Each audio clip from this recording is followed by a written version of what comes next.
今年台湾文化协会成立满100档，台中国立美术馆按算第20展出进步时代台中文学的美术力的展览，希望台湾民众透过展览了解亲像林献堂这的艺术家、地方绅士、甲意见领袖，在日本时代是安怎透过赞助艺术对社会做出影响。他们当时在成立文协的时候，标举的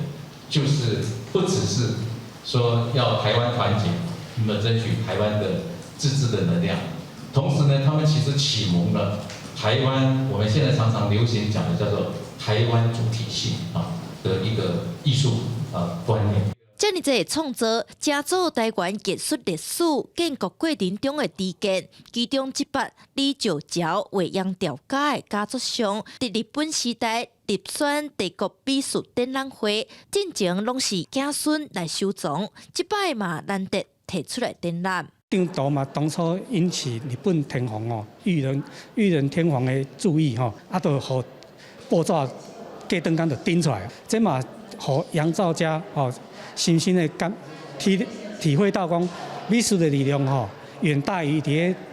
街头安尼用政治的安尼踮咧演讲搁较大。3个月的展览，总共展出159件作品，要向外界来传达。一寡文学的成事，毋但伫政治上有声势甲影响，嘛定定为美术界做出贡献。记者陈雅文、玉凯台北报道。